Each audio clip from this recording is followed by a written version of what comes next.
You are listening to the Strange Oddities Podcast on the KGRA Radio Network. Please visit their website, kgraradio.com.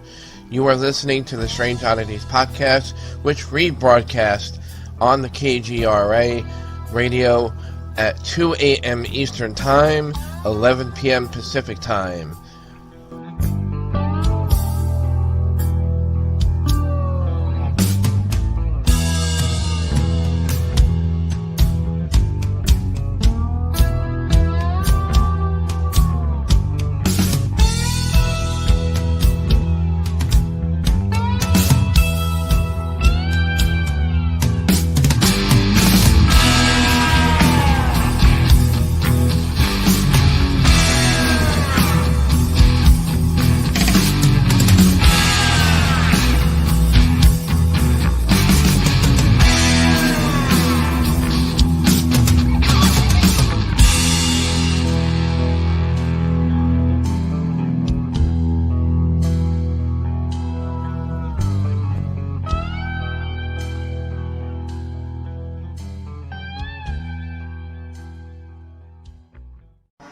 And please welcome your host of Strange Oddities Podcast, Matthew J. Haas.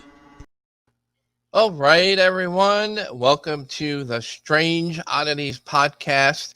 I'm your host, Matthew J. Haas.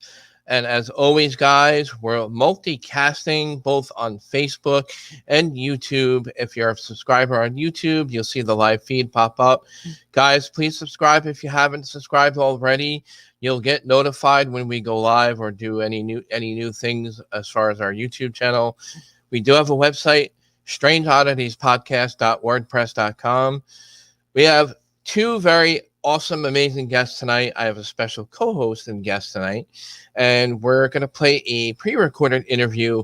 I had the pleasure and honor of interviewing renowned medium Robin Foy from Spain. We had to, schedule it because differently than what we're what we're used to, because he's all the way in Spain and I'm over here in the U.S. So totally big different time zones there. But we accommodated him with that. And we pre-recorded it. The great thing about pre-recorded podcasts is if you make a mistake, you can always edit it later on. So without further delay, I'm going to go ahead and get this awesome gentleman that's going to help me co-host and facilitate playing this interview later on. Here we go. We have Mr. Ron Yacovetti from GonYac Paranormal, ITC guru, and he works, alongside his Miss Low-Key, Miss Lourdes Gonzalez. They're both EVP, ITC specialists in the field. They work with a lot of people. They network and, moonlight with lots of other fine people. And they also have another podcast. They have Entity Voices with Tony and Sherry Rappin, Chris Hallsgood, and Audra Keeler. And Ron, welcome to the show. I can't wait to play this interview later. Yeah, this is an exciting episode. For any paranormal enthusiast, Robin Foy, one of the four people who besides being a physical medium and having a long, really decorated history in the field, one of the four people who founded the Skull Experiment, which is an unprecedented experiment and event that spanned years over in Skull, England. And also for me, nice to be back on Strange Oddities. It was just a week ago that the entire Entity Voices Paranormal Evidence show was on here. We had an episode last night with a really great guest named Sam Baltrusis. He was phenomenal. And you and your show came up once or twice too. So everybody was still really grateful and really happy about how it went last week. I had a good time. So well, that's all that counts. Yeah. But I'm happy to be back. Yeah. If you ever have a bad time on my show, I'm going to kick you off the show. No, I'm kidding. Yeah. And you're doing it wrong then. Yeah, exactly. No, it's all about having fun. It's about having fun with what you do. And everything strange happens on the Strange Oddities podcast, which makes it even more entertaining. Strange. But let's get into Mr. Robin Foy. Again, it's a pre-recorded interview that I did earlier in the week. I was very grateful that he even was part of the podcast. doing people that live in other countries is really tough to schedule. But I'm just honored anytime anyone over there can be part of the podcast at all. But actually, it was Ron who really kind of got us connected in a way, because we have a very high interest in the skull experiment for other reasons. Ron's read a lot of the books, and there's a few really good books to, if you're interested in learning about the skull experiment. One thing I'd like to do, Ron, real quick. Oh yes, there you go. I was actually for the first time share a screen. Let's see if I do this right. Hang on. Ron's I like that. Just like that. That looks awesome. Yeah. We're gonna show you guys one of his books, which is available on Amazon. It is called In Pursuit of Physical Mediumship. You can get it on Amazon. I'm gonna share this. Let's see if you guys. One of Mr. Foy's books. Yes. Yes. Here we go. All right, I did it right. I didn't lose anybody. All right. Awesome. Yeah. This is the book, guys. Gives you a little synopsis there. Again, the title, In Pursuit of Physical Mediumship. What he explained to me during the interview is that what this book is mainly about is all his experiences that led up to him being part of the skull experiment, and kind of what his calling was with it, and also some of the experiences of what kind of started out in the skull experiment. So it gets into, like, him living there, and everything that led up to that point. So I really recommend getting this book, because it's really going to get you some really good detailed information of what brought him to the skull experiment in the first place. All right. And last but not least, I'm also, just so I don't lose Ron. I'm here. All right. Yeah, I should also point out too that the books that I showed, this is a book that's an accounting of the skull experiment. It's very informative. You can learn a lot about what happened with it, called The Skull Experiment. This skull report, and we'll probably get into it a little bit, it was a compilation of David Fontana, who's a parapsychologist, Arthur Elliston, who was one of the heads of the SPR, the Society of Psychical Research in the UK, and then Montague Keen, who of the three was probably the most skeptical to anything supernatural. But they all, for the most part, were pretty convinced that there was no trickery, nothing being hoaxed, that this was legitimate phenomena. In my opinion, the extent to which they went to vet the quality and the integrity of what they did is unprecedented in our field. I mean, we secure locations to investigate, all the time, and we don't go to the lengths that they do or they did. Yeah. For the security of their, the data they were collecting. So, right. And what I really appreciate with the way they did it was they also applied the scientific method in every which way that they could. After doing it for the first couple of years, they invited people to spectate, and kind of assist in applying science to what they were doing. So they brought in scientists, so they brought in outsiders to watch everything and make sure nobody was, faking anything, that their hands were on the tables, and, that there was no trickery and anything like that. And I really admire the way they went about the whole experiment. Yeah. And important to point out too, and it's awesome that you brought that up. When you say scientific method or scientific approach, anything methodology wise, by definition, to be scientific has to be falsifiable. Mm-hmm. And so they were there because it's reasonable to assume you don't know these people. They're doing this thing that's got all these, outlandish and just supernatural results and evidence. It's possible that somebody might try to hoax and fake something like that. So the methodologies that they use to witness it and to secure the experiment was stuff that could have been falsified. They were there to show and to document that it was not. And so their findings in the book, that is a compilation of the three of their total reports, does not lean towards that there was any falsification, any fraudulence at all. Right. And he also has two books out. Not only does he have In Pursuit of Physical Mediumship, he's got another book called, I'm going to try to get it here, but you have to email him in possible. For the PDF. Yeah, for the PDF. You have to email him. I have his website. I'm going to share that screen as well, Ron. Just give me a second here as I pull it up. While you're pulling that up too, you can probably tell people, because you've had as much interaction at this point that as I have with him. When you meet people or interact with people who otherwise were just a name or a figurehead, or someone who just holds a place maybe in the history of something, but you don't know them, right? And so you hope that they're pretty cool. You hope that they're approachable and personable. And he's just a fantastic guy to talk to. He's just such a down-to-earth, really nice human being. Yeah, absolutely. So as I get this in here, I just want to point everybody to the right website, because it's really very informative as far as what he does and where to get his information from. I'm just going to go ahead and... Oh, that's great. Oh, wow. I just lost it. Did it come on or no? No, right? It did for a second. It looked good. Yeah? Yeah. All right. Hang on one second. Bear with me. I'm going to get it back.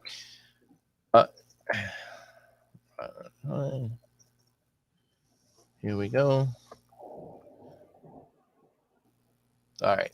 I got it back. So we're going to bring it in here once again, just so everybody can see. So while you're pulling it up too, I'll explain to people that you had conducted this interview yourself and you got a chance to talk to Mr. Foy. There we go. I had the opportunity to watch it before tonight, and he shared a couple things that are probably in his books, but not common knowledge maybe for him. And they were fascinating stories. He's had experiences that are just sobering to anybody who's even mildly skeptical, has any skepticism. It's sobering, the stuff that he bear witness to in his career in this field. Yeah, absolutely. All right, so they are part of an organization called they're the founders of the Spiritual Science Friend. It's called Spiritual Science Foundation. So the website is there on the screen if you can make it larger. If I make it, I'm not sure how to make it larger, honestly. It is. Yeah. Good. Okay. All right. Good. You and me are like this, and it's like this. Okay. All right. I'm just not sure what the viewers see. I'm making sure they can see it. That's the whole main thing. Oh. Yeah. Me and Ron, we don't need to see it. We've seen it quite a few times, but it's an exciting website. Mr. Foy really encourages learning physical mediumship. If you want to learn physical mediumship, this is the way to contact them. Membership of the foundation is like minimum. I think it's like 10 or 20 euros a year or something like that. And it's really not that bad compared to what other people charge over here by us. And they really get like, sciencey with their stuff. And if you're really into that, I would suggest going to this website and, contacting them and trying to see what you can set up and get whatever information that you need to get to do something like that. Yeah, definitely. All right. So I'm going to go ahead and close this out and make sure me and Ron are not tiny anymore. I'm always tiny. I've gone back and worked with it.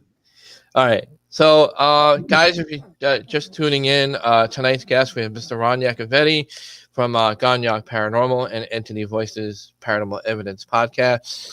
Real quick, guys, as always, I want to make a quick shout out to our last guest that we had on the show.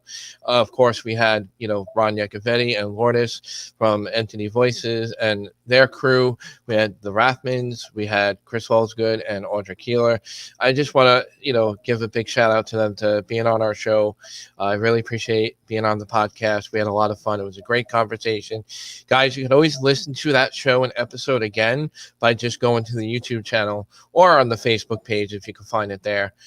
We multicast and we also we rebroadcast. And I got to make a shout out to, of course, the KGRA Radio Network. Go to kgraradio.com as they always plug us. Friday nights, 2 a.m. Eastern time if you're an overnighter, and 11 p.m. Pacific time if you're on the West Coast. So I just want to throw that out there. We have some people. Go ahead. On behalf of the Entity Voices Paranormal Evidence crew, we all really had a really great time. And we all collectively shared, and we talked about you when we got off the air, that we felt that was, you did something that many people preach. A lot of people stand behind principle, but to really put forth the actual effort and do it is not as common. And it was a power of unity, a unifying coming together. You took another show and had it on your show, and now you're gonna with your wife, because that's the rules. And she has to wear her hat because that's the rules. Happy wife, happy life. You guys are going to be on Entity Voices with us, and then we get a chance to go over some of your evidence. And I don't want to spill any beans on anything, but I'm going to tell people right now, when the Haas's are on Entity Voices, you're going to want to watch. The evidence will be phenomenal. He showed me evidence that he just recently caught tonight before the show, and I'm still like, yeah, it was really good.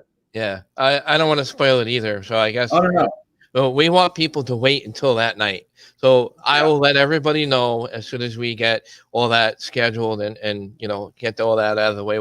We will be telling people when that will be. But yeah, I want to save that for that night because people are going to be really amazed, I think, at what we got. And you guys know me. I'm never one to say this is a ghost, this is an apparition. I never say, this is like me, like I go over things like over and over and over. That's what investigators do. We investigate what we get. And I'm a critical thinker. I'm a debunker. And like, when you hear me explain this video, like, believe me, I've tried everything. Yeah, no, it's my ITC partner, Mr. Lourdes Gonzalez, whose name I must mention or my life could be in jeopardy. She was dumbfounded from what you just sent us before the show. One piece of evidence that you'll share when you're on Entity Voices. It's inexplicable. It's all I can say. I'm not going to give anything away on it either. It's just inexplicable. You think something, you could easily, if you didn't have a critical eye, you could dismiss what's there. But if you have the eye and the patience, because it does take patience to sit and look through these kind of things to find if there's anything in it. It's unbelievable. I'm having a hard time. I'm chatty, okay, and that piece of evidence has got me tripping over my words now. It's fantastic. It was really cool. Yeah, and we weren't even investigating. We weren't even home.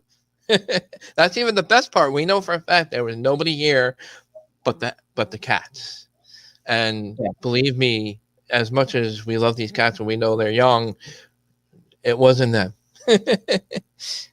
Yeah.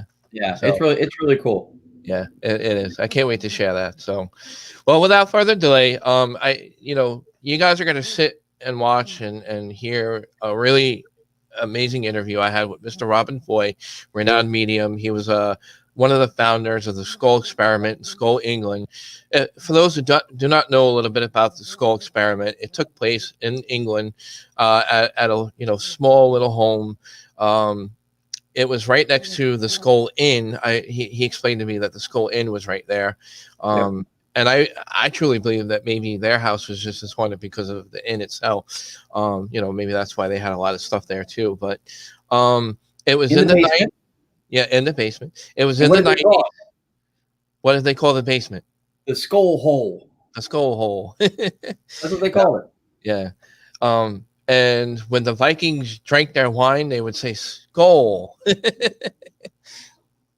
It's an awesome mug, by the way. Yeah, I'm drinking coffee, by the way.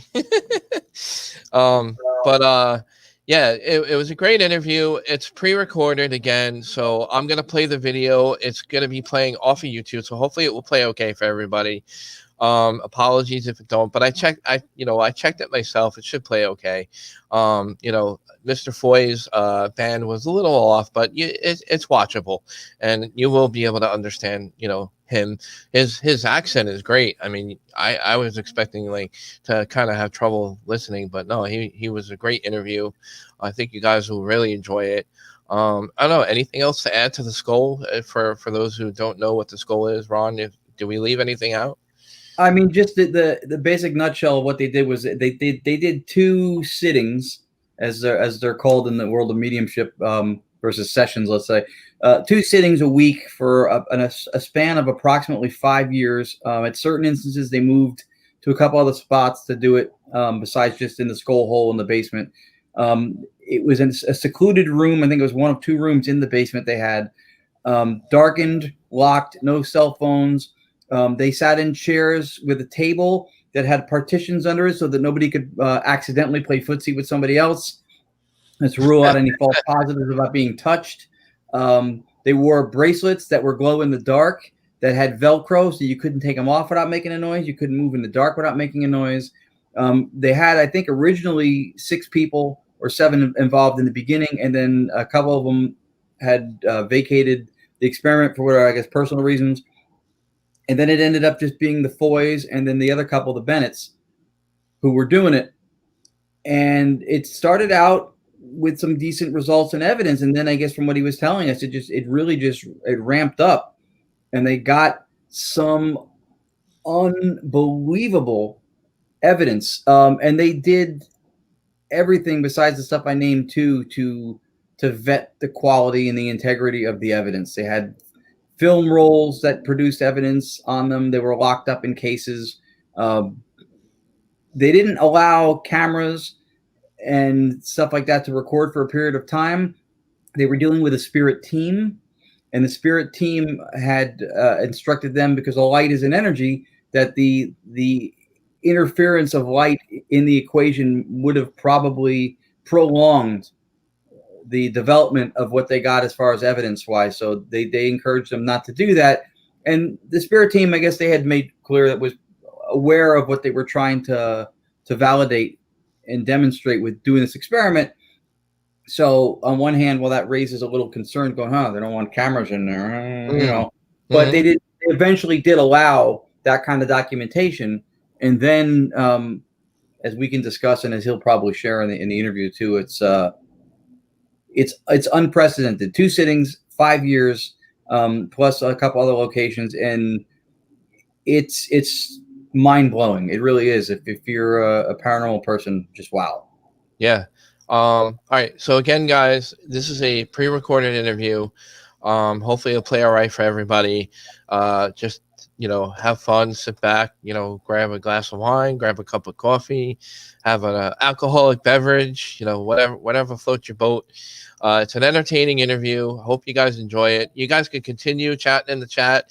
If you guys have questions for either the host or my special co-host and guest, Mr. Ron Yacovetti, would be happy to answer any questions in the chat. Just shout out to people in the chat real quick. We have Anthony Simonelli. What's up, Anthony? Over there. Yep, Tony Rathman's in there. Audra Keeler. What's up, guys? And of course, Miss Lourdes Gonzalez. Miss Loki is there. John Q. Public is there. John, he's awesome. Yeah. And we have and my wife. She's the moderator of the chat group. I have to thank her as always. And guys, again, just continue with the chat. I'm going to shrink our screen so you guys can view what's going on. So we're going to mute our microphone so you don't hear us making like any kind of fart sounds or burps or, whatever that we do behind the scenes. But if you see us leaning, no. Yeah. All right. I'm going to go ahead and get the screen in here, and hopefully I'll do it right this time. My last 2 cents before you play this was, I think you did a great job on it. Yeah. All right. First and foremost, everybody see it. Yep, there we go. It's on the screen. And now I just got to hit play. Guys, let me know if the audio or video doesn't work for any reason, because, again, we're live. If there's something wrong, let me know either in the chat or private message me, and I'll see what I can do to correct it as we go along. But here we go. Without further delay, here's the interview. Just enjoy, you guys.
All right, guys.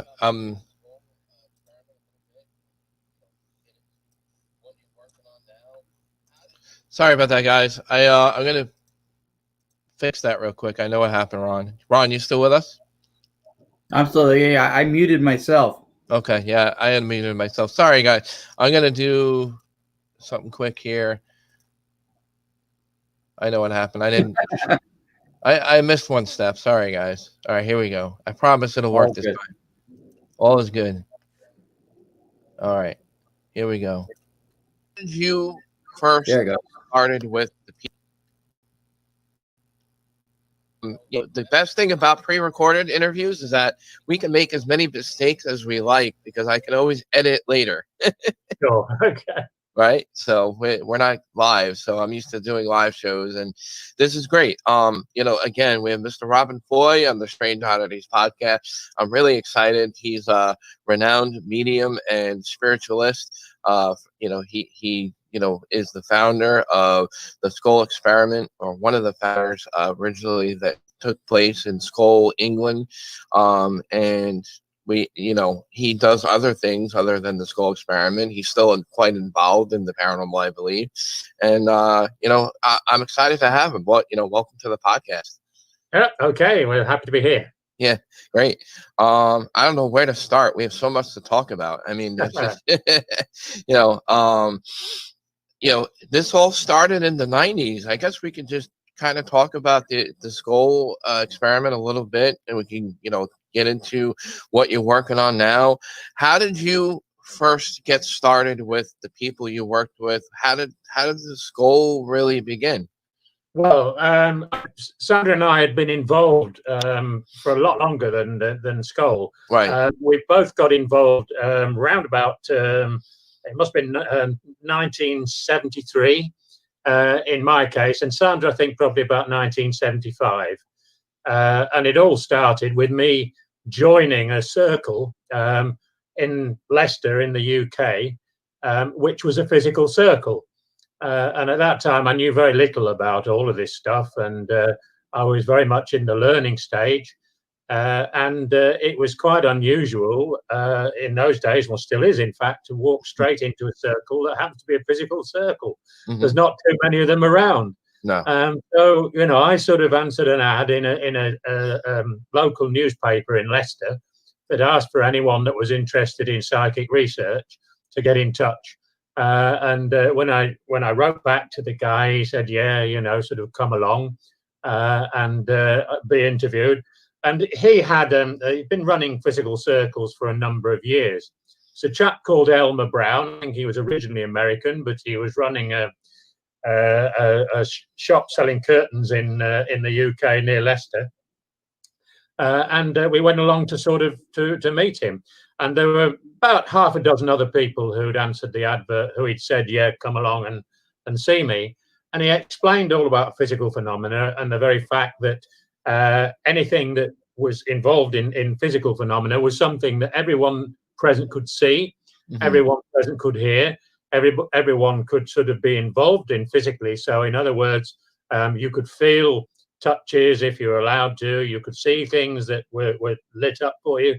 And he sort of said, well, if you're interested in this, and in fact, I'd been interested in the subject for many years, but never really got into it. I've never really been a spiritualist.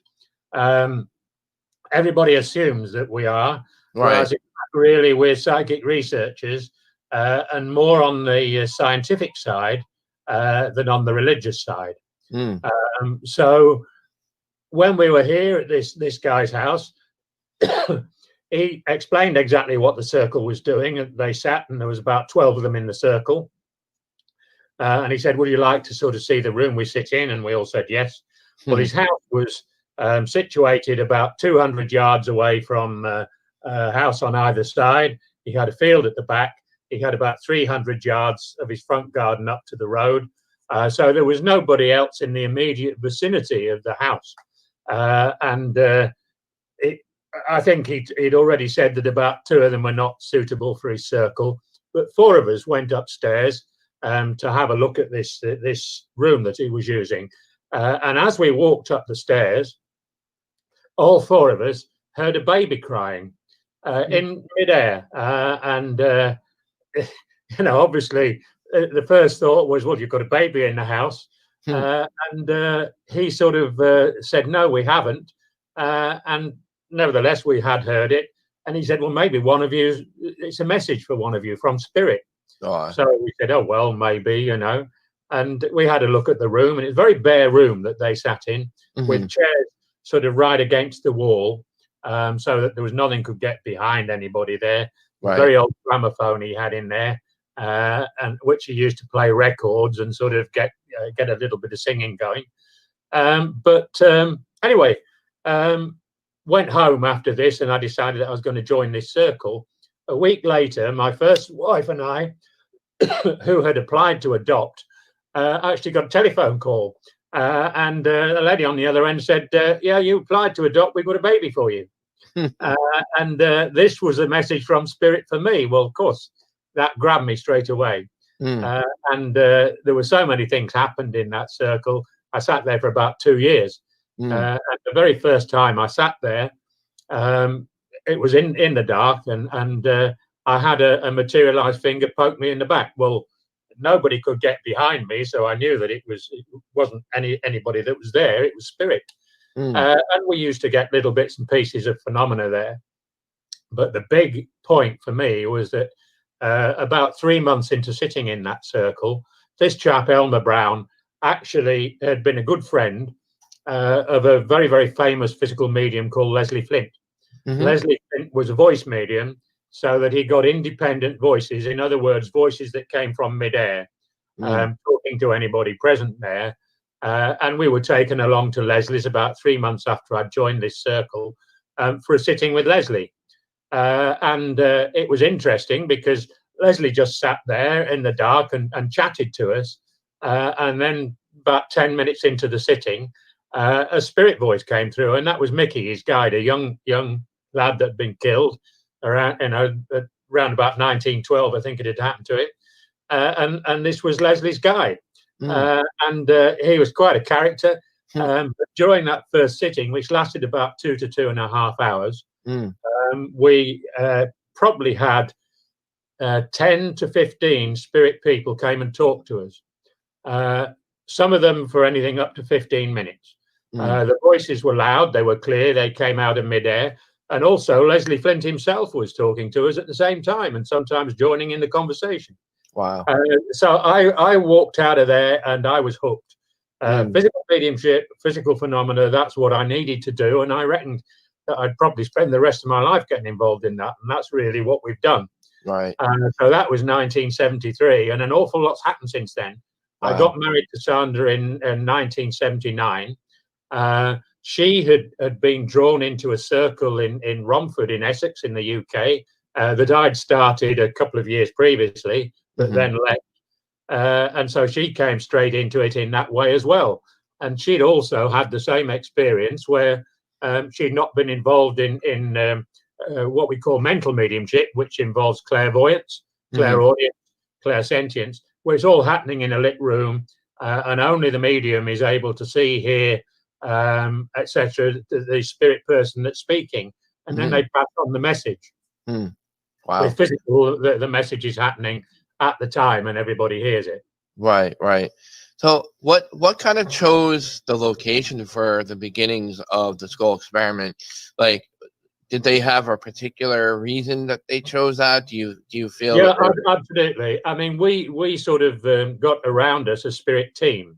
Right. Very, very early on, we went to live first and foremost in Norfolk in the UK, in an old vicarage. It's sort of been a vicarage, belonged to the Church of England, and we went there because we decided that we had to move there. And Sandra was very, very clairvoyant, and was getting messages that we had to move to Norfolk.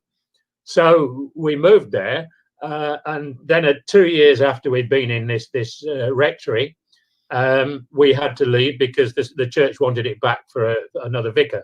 And around about the same time, Sandra saw a notice in the paper local paper that said farmhouse to let. And that's how it started. And we decided that we had to move. We'd look at this farmhouse, and we went along for an interview. And the guy there actually was Sir Rupert Mann. He owned about 90 houses in his whole empire.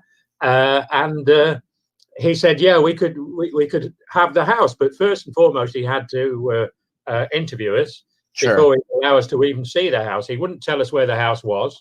Mm-hmm.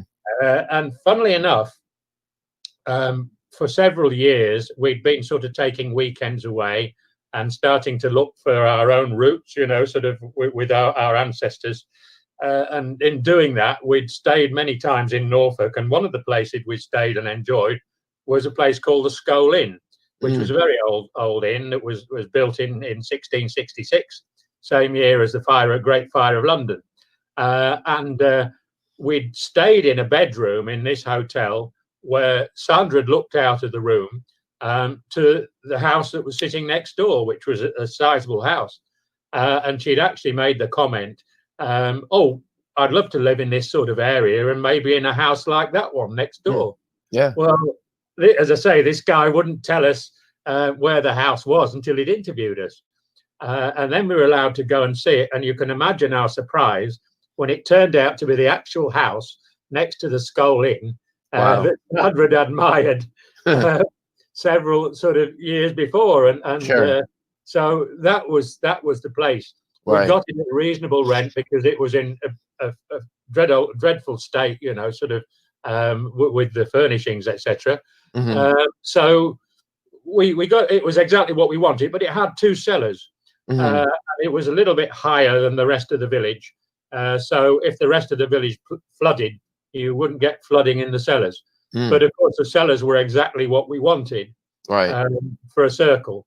Yeah. And at that time, when we first moved in there, I had also started an organization called the Noah's Ark Society, which Spirit had asked me to do in 1990 because they wanted an organization that would save physical mediumship and its phenomena, which at the time looked as though it was going to disappear completely. All the old physical mediums were dying off. There were very, very few young physical mediums wanting to and starting to develop. Right. So it was down to us basically to try and interest people all over the world in physical mediumship and get it going again, which we did very, very successfully in the Noah's Ark Society. And we had people all over the world who were coming to us for advice. How do I get a circle started? What can we expect? And we helped them out wherever we could. But through the society, through the Noah's Ark Society, we found two brand new physical mediums who were really wonderful and developed very, very quickly. And they were able to demonstrate to the public. So I think in 1991, when we had our first seminar in a hotel in Leicester with 100 people present. Wow. One of these two physical mediums, a chap called Colin Fry, was able to demonstrate to the 100 people there physical mediumship. And that was very, very successful. And the other chap, Stuart Alexander, who'd been a physical medium for many years himself, when he'd witnessed that first demonstration, said, well, actually, I'm a physical medium too, and I feel that perhaps I should also demonstrate to the public. So that's what he did from then on. And not long after that, of course, when we got into Street Farmhouse, which was in 1991, we renovated one of the cellars so it could be used by the Noah's Ark Society for demonstrations of physical mediumship. And of course, at the same time, we started to look out for people because for many years, Sandra and I had run physical circles ourselves in the different places we'd lived, and some of them very successful. We had some amazing phenomena with teleportation in the early years, I think probably around about 1980 when we first married. Wow. We were living in a house in a place called Harold Wood, which is just outside London. And we had our circle there. And on one occasion, one of our daughters actually had a cage with a hamster in it that was sitting on one of the kitchen surfaces. And when we came down from the sitting, the hamster had disappeared. The cage was still locked, but the hamster had disappeared. That's crazy. This was really, Yeah. we're all on our hands and knees trying to find this blinking hamster. In the end, Sandra got so frustrated that she went into the kitchen and said, "Look, Spirit, if this is you and you've taken the hamster, bring him back." And as she stood there in the fully lighted kitchen, gradually she saw a ball of light on one of the kitchen surfaces that was very, very, it was vibrating very, very fast. And as the vibrations died down, into view out of this ball of light came the hamster. Oh my God. Not at all hurt or what have you. Yeah. But if the sort of allusion really is probably to Star Trek. When you saw the Star Trek series, they stand on a plinth and sort of beam me up and so forth. Yeah. And that's really exactly beam what up was the happening hamster. to the hamster. Yeah, beam But it. it was also demonstrating to us how in the future they would be able to bring spirit people into our room by beaming them in. Wow. And of course, when we had the experiments at Skull and we got solid spirit people being beamed into the room, it was done in a totally different way from the traditional forms of physical mediumship, where materializations had happened using the substance ectoplasm. And that was the only traditional way that people within spiritualism understood. Right. But we had been told in the circle at just outside London, as we were both in that circle, we developed independent voice in that circle. And one of the guides came to us and said, in the future, you will be able to get physical mediumship and phenomena using only energy and not ectoplasm. And we really didn't sort of think much about it at the time. It was a passing remark. But when we got to Skull, that's exactly what was happening. And Spirit were using an entirely different way to bring people into the room and to produce the phenomena. Right. I think I'm glad you brought up ectoplasm, because there's I think a ton of confusion on our side of the world, because I just want to just go right out saying that I think a lot of what you guys do are far more advanced as far as the studies that you guys do in person compared to some of the things, I'm not putting anybody down on our side of the world either, but I'm just saying as far as, how far you guys have come with physical phenomenon and how you guys approach things and everything. But as far as ectoplasma, there's a lot of confusion as to what ectoplasma is. And, some people think, it's just like stuff that drips down the wall, or, it's like a physical kind of residue kind of thing. Or can you explain a little bit what like from your perspective, what ectoplasma is? Yeah, I mean, I've witnessed a lot of ectoplasm over the years. Right. And basically, it does look rather like sort of a cotton wool type of product, but it's actually created inside one physical medium who's virtually always in deep trance. Now, in the new way that we've been working, deep trance isn't always necessary, but where ectoplasm is involved, that has to be the case. Some of it's a whole load of chemicals inside the medium's body, and that's added to by certain spiritual and chemical things that are inside the sitters that are added to the mix, if you like. And it is exuded from one or all of the medium's orifices. So that's ears, nose, mouth, in rectum. And basically, it flows out of the medium when the medium is pretty well developed and sort of quite advanced. Flows out of that medium, out of the mouth, generally the ears also. When you see it, and it is like a living substance, because it's these clouds of ectoplasm are sort of throbbing, or that you've got the feeling that they're alive. it's sort of throbbing and moving all the time. Mm. And I've seen it gather on the floor, and then a spirit hand come up from the floor and wave to everybody that was there. There is one fantastic medium in the world who is producing marvelous ectoplasmic full materialized figures, and that's a German medium called Kai Muger. Kai's a very, very good friend, and he is probably the best demonstrating medium in the world at the moment who's demonstrating ectoplasmic phenomena. So that's exactly what happens, but it is also very dangerous for any medium that is working with ectoplasm. They're in a deep trance, so they're not always aware of what's going on.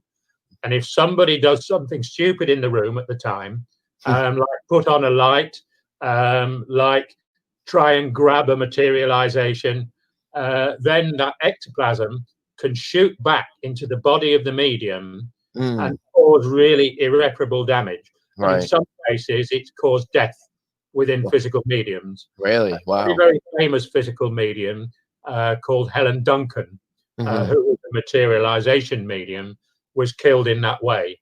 There was a police raid on one of her seances in Nottingham in the UK, and as it happened, she really collapsed totally. The ectoplasm shot back into her body. Within 3 weeks, she was dead. Wow. Because it had caused her irreparable damage. Wow. So working with ectoplasm is actually quite dangerous, Yeah. and not something that I would recommend with mediums today. Right. And that's one of the reasons that our spirit team said to us, look, encourage people to sit so they can develop physical mediumship and phenomena using only energy. First and foremost, it's quicker to develop. If you're trying to develop physical mediumship using ectoplasm, in the past, it can take anything up to 18 years from scratch to develop it properly. It's also limited to a certain extent in some of the phenomena that can be created using ectoplasm. Whereas if you're working with energy, it can develop within months rather than years. And there is no limit to what can be created by spirit using energy, whereas there are limits to the ectoplasmic phenomena. Right.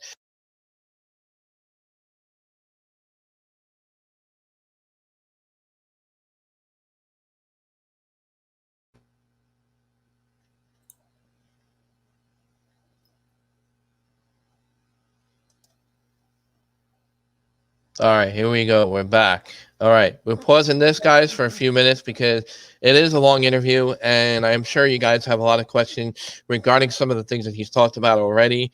I feel so bad for the hamster. An apport, a hamster that vanished out of existence and then popped back into existence. That's an apport. Yeah.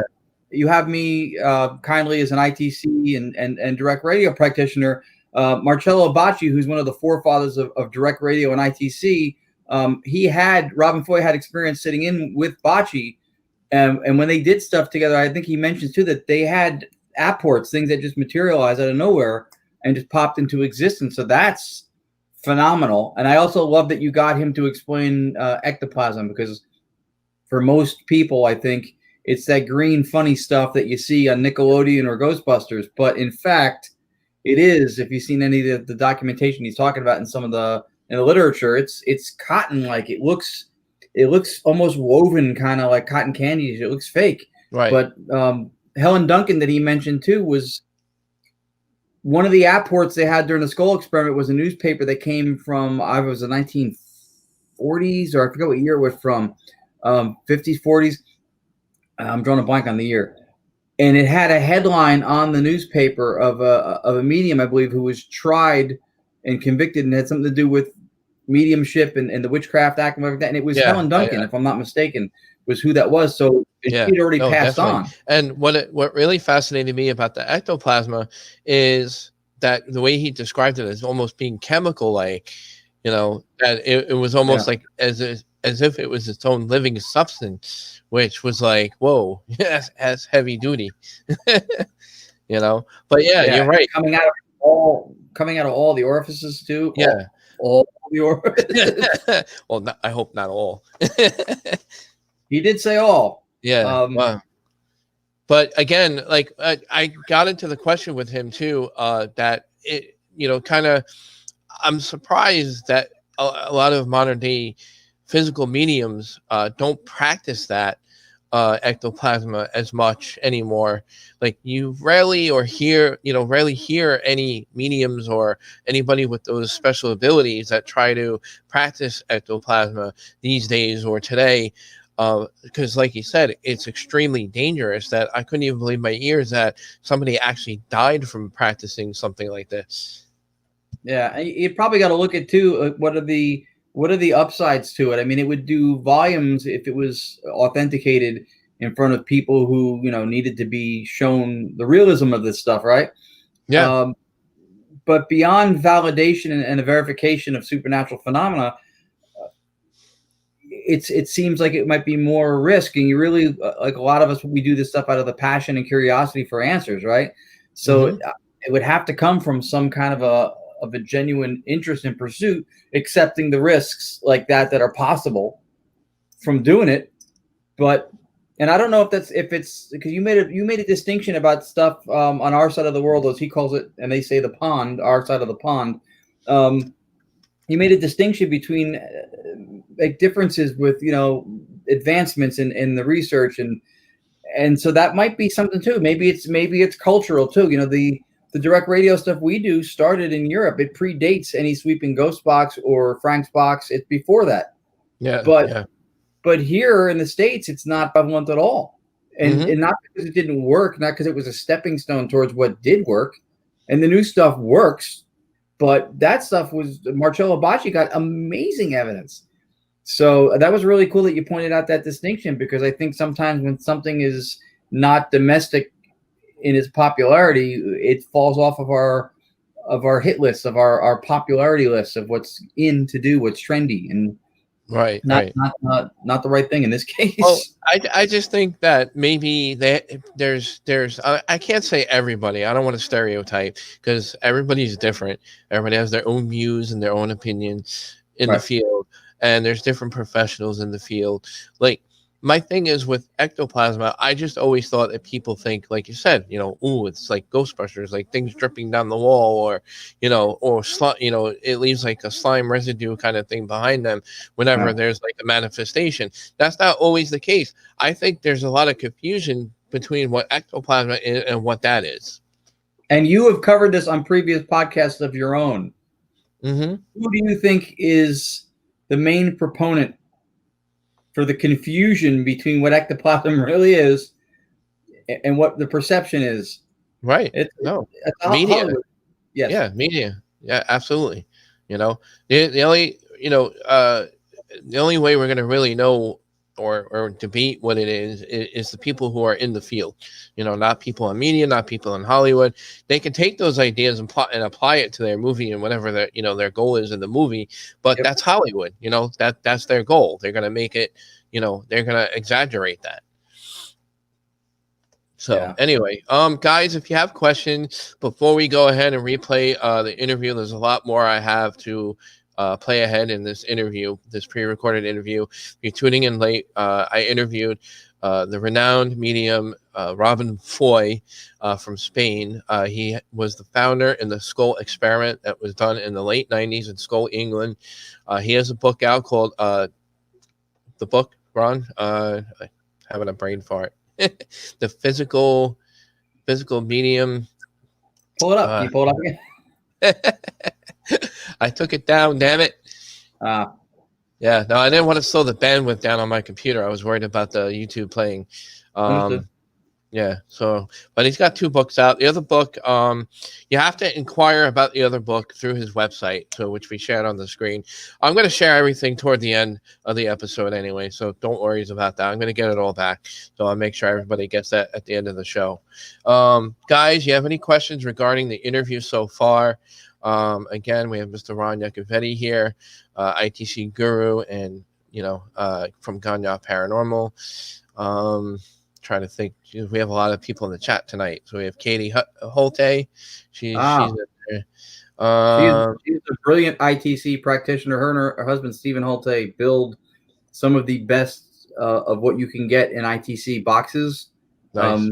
or hacked radios, or sweep. They build brilliant stuff. The Orion Talker series, Katie builds. I bought one so I could talk about it, and it's awesome. Cool. So yeah, those are people moving the field forward. The Holtes, kudos. Yeah. Cool.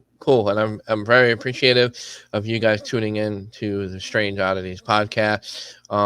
So all right, I guess I'll go ahead and play the rest of the video. I don't see too many questions here, unless I missed any. Ron, you see any questions that I missed? I don't think so.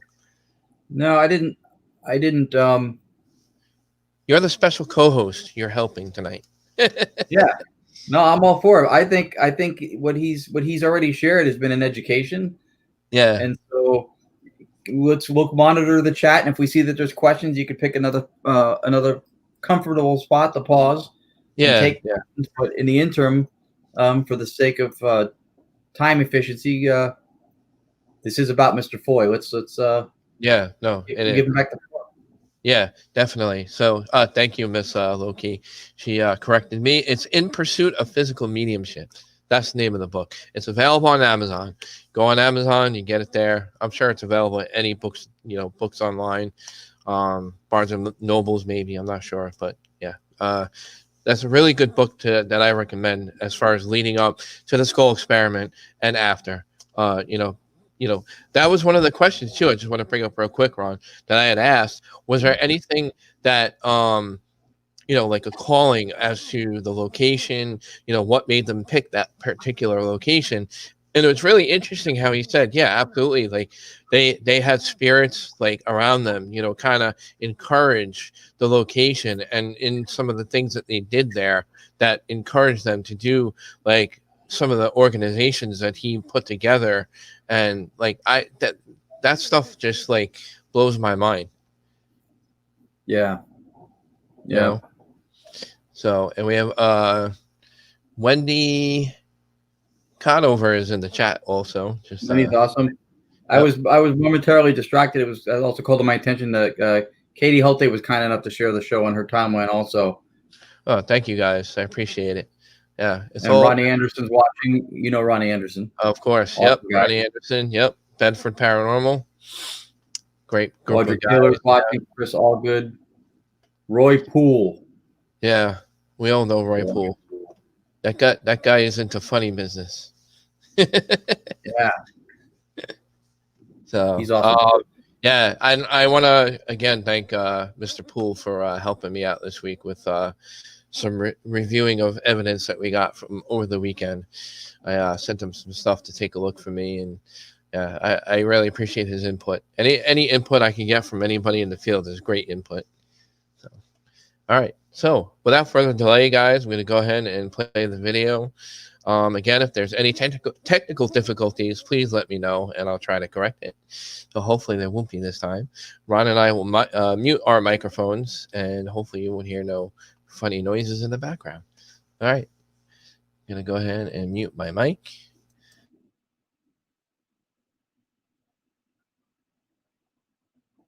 I was actually going to say, what was your thoughts as to why it's so rare that we see physical mediums nowadays that try to attempt using ectoplasm as their for their skill, but now I can completely understand why as to it's a rare thing to see a physical medium to try to attempt using ectoplasm, like you said, the dangers that are involved, and it takes years and years of work and research to really attempt a good to attempt yeah, that's exactly it. Yeah. All right, I have some other questions regarding this goal.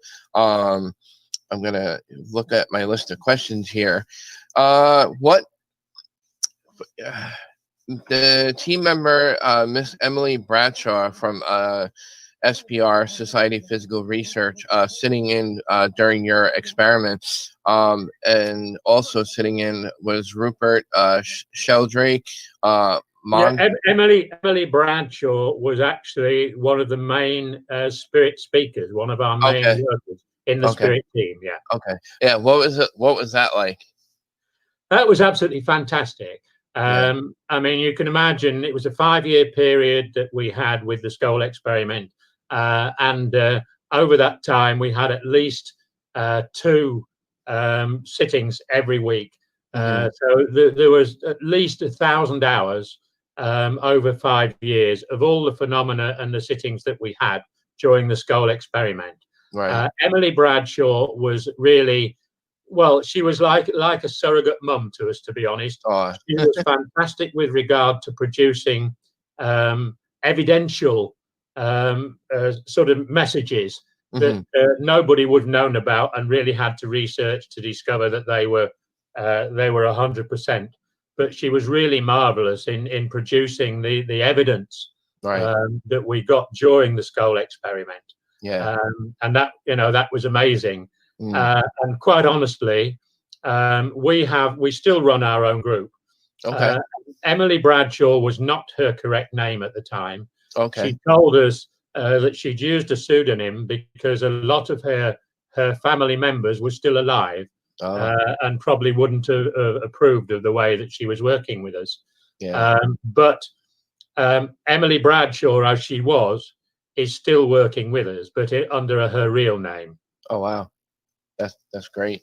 Okay, I got like a whole I have like a list like this as far as questions go. We might have to make it 2 interviews. yeah, right. I would love to have you on again. I mean, again, we can only cram in so much in so little time, and it's really hard to schedule. Just so everybody knows, Mr. Foy is over in Spain, so it's really hard to schedule interviews when they're like 5 hours ahead of our time, and again, it's rare for me to be able to do an interview at this time in the morning, which I'm just really grateful that you can even be a part of being on the podcast. So I'm so grateful for your presence on the show. Yeah, we will. Yeah. All right. So what about your experiences with Marcello Bacci, if I pronounce the names correctly? Yeah, Marcello Bacci, we first met him after the skull experiment had finished. And I hadn't really heard of his work at the time. But one afternoon, Sandra was doing night work and she was still in bed. I had a feeling I had to get home early. And when I got home, there was a group of about 8 people standing in our driveway there in Skull, about to knock on the door. And this turned out to be Marcello Bacci, his wife Marina, and 6 of the sitters in his circle. And they'd come, to just on the off chance, they hadn't rung up or anything, to meet us. And so I sort of said to them, well, look, I'll take you to the Skull Inn next door for a drink. And then we can sort of all chat, which we did. And quite interestingly, one of the things that Bacci's circle had been getting were apports, that's little presents, of glass animals and glass objects that had sort of fallen onto the table, etc., and appeared during their sittings. And while we were in the inn next door, without any of the people present touching me, 2 of these little glass apports appeared in my pockets. So they just came from nowhere in a fully lit conditions in the Skull Inn. And Wow. So we had a chat anyway. And over the years, I was invited and Sandra was invited to go to Italy to meet Marcello and his wife. We did that, and I think in all we probably went over 3 or 4 times, and witnessed him using his very, very old radio, which was an old valve radio that he used, and he was able to get spirit voices speaking through this radio. And during the times that we were able to observe his work, we heard an awful lot of this, and we also saw some of his friends and scientists who worked with him on occasion actually take the valves out of the radio whilst it was working, whilst the spirit voices were speaking, and they still continue to speak. Mm. So that was quite amazing. Poor old Yeah. Marcello's passed now. I think he died earlier this year. Oh, But it was really quite something. And I'd never come across a situation before where right. somebody was able to get recognizable voices through an old radio. And he had a sort of laboratory in Grosseto in Italy, where a lot of old ladies who'd lost children came to visit, hoping that they might hear their children. And many of them did actually recognize the voice of their children, saying a few words to them. And they were delighted about that. They came from all over Italy to sit in his seances. Wow. Now, as far as direct radio voices go, what's your personal views on direct radio voices compared to like your own abilities and your own skill and stuff? Like, what's your thoughts on technology and how those spirits can communicate through direct radio voices and that technology?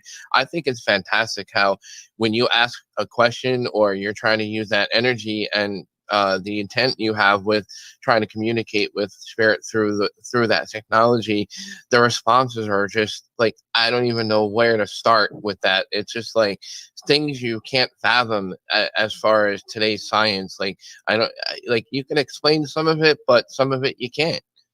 Yeah, absolutely so. I mean, I have to say, I'm not a technical person. I've sort of grown a long time ago. Right. I'm on my last lap now, but sort of during those years, I've gathered a fair amount of knowledge about these different methods of communication. Yeah. Direct radio voices, yes, I find it very interesting, and there are still people today who are trying to develop that type of phenomena. I first came across, the first thing I came across with regard to this type of communication was EVP. And that started when I was sitting in Elmer Brown's circle way back in 1973. Elmer Brown had been fascinated by this. In those days, it was called rowdy voices, rather than the new electronic voice phenomenon. And he used to sit up, sort of all the night sometimes, trying to sort of get a number of these messages. And all he would do is play a cassette tape recorder and be recording, and then he'd play it back and see how often he got voices on there. Well, I personally was fascinated by this at the time. I was doing an extra job at that time of my life and was actually navigating locum doctors that are around Birmingham in the UK. And so whilst they were actually in with a patient, I was listening to the radio, and so I had a bit of sort of back noise going on, and I would record myself. And I developed the ability to be able to get these EVP voices. And I once, just for a bit of a joke, really, I had a bit of a competition with Elmer Brown himself. We both recorded for 15 minutes to see who could get the most EVP messages in that time. And I think I'd got to the stage where I was getting about 100 in 15 minutes. Holy and cow. I think he stopped me. I think he got about 120. It was quite amazing. Wow. Yeah. Our own technology really went forward when we had this communication from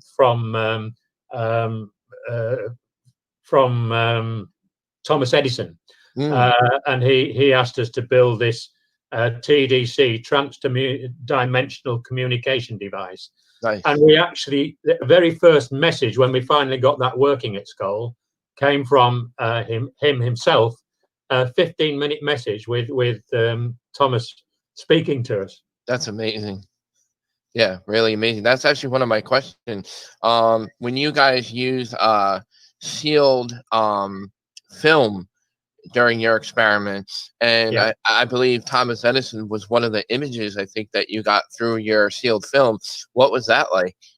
Well, I mean, that was fantastic. I mean, what he actually did, Thomas Edison at that time, was to give us a blueprint of the little device he wanted us to build. We'd already tried to build one, which had not been too successful, and he sort of corrected it on film and gave us a blueprint on film. and then it was written on the film as well. If you build it this way, you'll get the results. Yeah. And by golly, we did. And Yeah. not only, I mean, he was the very first voice to speak to us, but eventually we were actually getting audio communications with other dimensions. In other words, ETs. Wow. But what was your feelings on that when were you kind of as far as your beliefs in other life outside of our universe, when you were getting that kind of communication, what were your thoughts on that? Well, we were chuffed. I mean, we really were so excited at the prospect of this happening. And I mean, we did have sittings at Skull where we had a miniature UFO actually flying around the room. Wow. And not only that, but we actually had an ET who had been able to put his face on film, who we called Blue because he was blue in color, who came and stood in front of us, picked up our hands, put them on his head so that you could feel he wasn't human. And, I mean, he was the most loving little guy we'd ever come across. So we were delighted. And I mean, it was a great move forwards. Yeah. Yeah. Wow. So we're talking with Mr. Robin Foy. He's a renowned medium and spiritualist. They worked with the Skull Experiment. He's one of the founders of the Skull Experiment. What books would you recommend people to read? I know there's quite a few books out there regarding direct radio voices and the Skull Experiment. I know you guys have your own report available and things like that. What kind of books and information can people look up and get into? Well, there are a whole load of them. Yeah. But I would recommend to anyone, first and foremost, a book called Voices in the Dark, which is an autobiography of Leslie Flint. It's a fantastic book. He was a fantastic medium. And we were privileged to go to his funeral in 1994. Right. But we had 25 sittings over the years with Leslie Flint, and we spoke to the most fantastic people in spirit. Right. Many of whom will be known to everybody, including quite a few ex-American presidents, etc., etc. Yeah. We had a lot of help over the years from somebody who's become a friend in spirit, and that's Winston Churchill. Oh yeah, that's a great name. Great person, right? Yeah. That's crazy. But what I do want to say is, like, over here, we do things, I guess, unorthodox. We try to think outside the box with some of the things that we do in the paranormal. There's a lot of people that put down, direct radio voices and ITC and EVP. They think they're, radio transmission, pareidolia. There's all different types of things that people try to explain things. But like, to me, when you get a phenomena that you can't scientifically explain, like, to me, that's something. It's like, like, it's something. How do you dismiss those things? Like, what was it like for you guys to review some of the phenomena you got? What was some of the approach and some of the methods that you applied to kind of study all the things that you've, if you want to combine all those things in your review? What was your approach? Well, I mean, we checked out all the leads, and the thing was that we were basically 4 people. Originally, the Skull group started out as 7 people. We got some very good phenomena within the first year, but then through natural wastage, 3 people left, and we had 4 people as the main core of the group. And all of us, whatever we were getting, would try and research every bit of information that was being given to us by the spirit team. They tried very hard sometimes to explain things we didn't understand. And that's when, on occasions, we had scientists that came over there to sit with us and to study the whole of the events on there. 3 senior members of the SPR sat with us over a 2-year period. And they came out more or less in favor in the Skull report, more or less in favor of everything they had seen being genuine. And the only other way, you could either accept it as being genuine, or you could immediately go out and say, oh, it's fraudulent. Right. But the crazy thing about that was that the people who said it was fraudulent had never tried it, had never actually witnessed it, and never made any effort to do it themselves. So really, I mean, it's a lot of that was trying to make a name for themselves. If we prove that it's fraudulent, we'll be somebody great.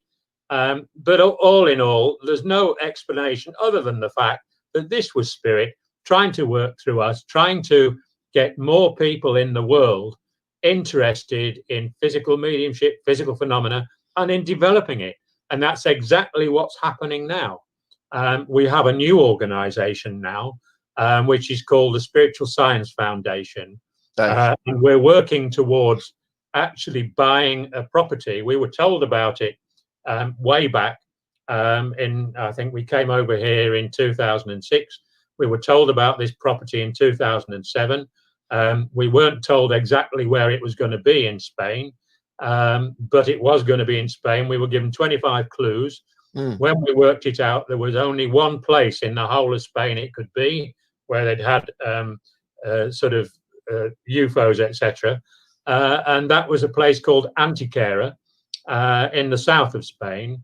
And that's where we're wanting to move next year.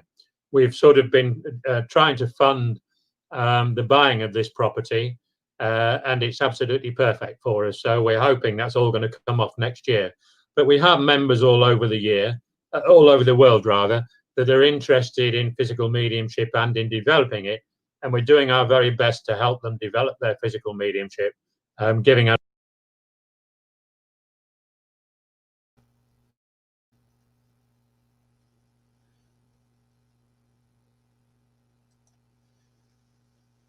All right, guys, we're going to take a pause here. We're going to take some questions and comments regarding some of the video that we continue to play with renowned medium, Mr. Robin Foy, which I hope he's watching. Well, again, he's 5-6 hours ahead, so I don't know what time. He'll watch it. Yeah, he'll watch it. But he was a lot of fun. There was a lot of really interesting things that we talked about. Like, one of those things was the sealed film. And the images that they got with film that was sealed, not open. How can you fake sealed film? Yeah, they had two different versions of lock boxes. I think one of them was one of them went with Mr. Sheldrake, if I'm not mistaken. The other one, I think, with Montague Keen. They had two different versions of boxes, and they had the film that they would pick out themselves. And it was these are three esteemed members of the Society of Psychical Research. Sheldrake is a physicist, or was. Arthur Ellison, I believe, also was, and he was one of the presidents of the organization at one point. And then Montague Keen, who was very much on the skeptical side of things earlier on in his supernatural pursuits and experiences. So they sat in for a while on a lot of the experiments, and they had so many inexplicable things that happened. I love the part when he was talking about his times and experiences working with Marcello Bacci, because for someone who practices direct radio, and again, to go back to how you said they did things that were seemingly advanced that we've kind of abandoned here.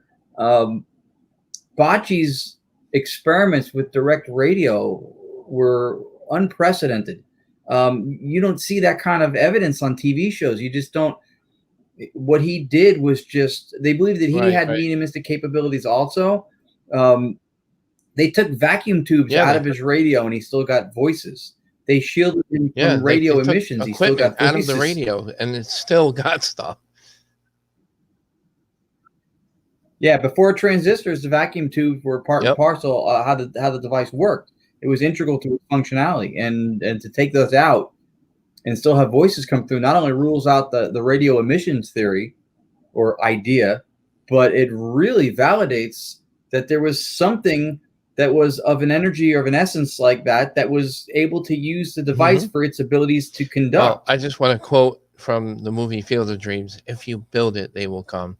Oh yeah, I mean, it's true. I mean, what I admire about the skull experiment itself, and if you notice some of the key points of our conversation, what he brings up a lot of, not like repeatedly in the conversation, but with different perspective from his perspective, is that of how many sit-ins and different methods and style of the way they brought to their experiment, that this took a long time to build. Like what I'm getting at is, like, when we, like, and I don't mean this in a negative way towards anybody whatsoever, but when we sit down and do EVP sessions or go to a haunted location, that's widely recognized, or we're renting it out for a night or whatever, and we have a bunch of, like-minded investigators that we're working with for the night, and you sit down and you're trying to really hard for just we only get like a few hours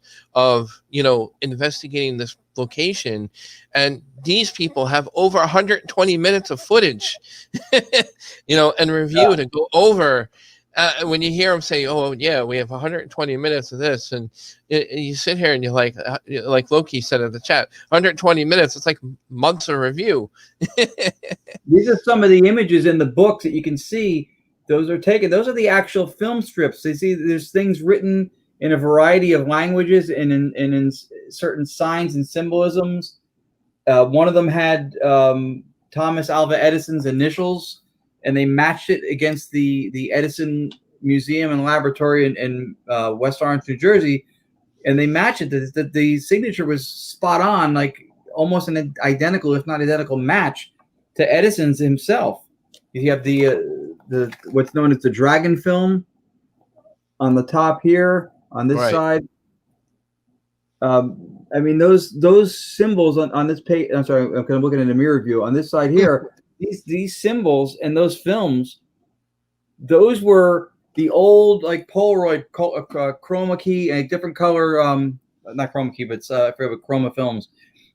They had different ones, and the SPR members would pick them out. They would buy them, sealed in the packaging, put them in the cases. They'd be locked up. They'd finish the sitting. They had the equipment in that facility at school at the house, to develop the film there. They didn't take it out. There was no chance that they passed it off to somebody else. They swapped it out, and they watched it from purchase to process. Yeah, and then they looked at some of those films, and those were some of the things that were on those rolls of film out of nowhere. They got photographs of different things. At the one point, like the camera flew around the room. It levitated and took photos in the air. And then when they looked at that, what again was a brand new roll of film out of the camera, there were pictures of like locations and people's faces. It was unbelievable. Yeah. Chris brought up a good point. Chris Allgood in the chat said, so if they remove the tubes, would that still be a transmission or a disembodied voice choosing to come through the box? For the direct radio stuff? Yeah. I wouldn't say disembodied necessarily, because disembodied voices happen in the mediumship world. I think they call them direct voices versus a direct radio voice. And so this would kind of, not to interrupt you, Ron. I'm sorry. I'm thinking of it. So in a way, it would actually be called EVP because it's coming through electronic device. Well, so originally, anything that had to do with radio communication like that was considered EVP because it was an electronic voice phenomenon. In 1989, Professor Dr. Ernst Sinkowski in Germany coined the phrase ITC, instrumental transcommunication, differentiating between when you do an EVP, you have a recorder, you get a voice out of the ear, the device captures the vocal. In direct radio or ITC, the device serves as the medium and facilitates the voice. And then the recording device is how you preserve or capture it and make it what's called a PPO, which is a permanent paranormal object. So that's the difference between the two. So to circle back to the question, the removal of the vacuum tubes ruled out any possibility of radio emissions or interference or bleed through or anything like that at all. For one, the device still was able to conduct power. Right? Similar to how if you built a Faraday cage around you and lightning struck it, your car is a Faraday cage. Your car is slightly flawed because it has openings from the windows. But if you were in a completely sealed car with no windows that got struck by lightning, it would do what it's supposed to do. And a lot of paranormal people might think that it deflects the electromagnetic waves. It doesn't. It conducts them. And by conducting them around the perimeter, it keeps them from permeating and getting to what's inside the cage, which is in some cases, in the pouch, the spirit box or whatever. So the device conducts. And so what the energy did was it used something that was able to facilitate it and carry it. If it was disembodied, it wouldn't need the radio. But in physical or psychical work, they call that direct radio, when it's a vocal that just comes out of the air that they believe is connected to the person who's the medium. Right. Because I was going to say, because when you use the term disembodied, it's kind of like disconnect. It's disconnected, whatever source that it's coming from. Absolutely, yeah. Right. It's a vocal without a physical instrument that's creating it. And disembodied voices are phenomenal if you've ever experienced it, and I'm sure you have. Yeah. But they did it with the radio just to prove that these were supernatural occurrences when Bocce was doing them. And one of the guys even said that he would eat the vacuum tubes if they took all them out and they still got voices. And Bocce goes, no, don't eat tube, it's glass. Yeah, it's glass. No, I wouldn't recommend anybody to do that either. Yeah. All right. Oh, the chat room is blowing up. We have Anthony Simonelli said something about, it's good to have, video, basically documenting everything from start to finish, in order for it to be, legitimate. And, Katie was just also kind of, verifying that she agrees with him. And I agree with Anthony. I mean, although in an experiment like the skull experiment, what made that very unique and different is they actually were guided and instructed by their spirit guide or their communicators during the experiment, whether or not what equipment to use or what methods that would be better used for better communication.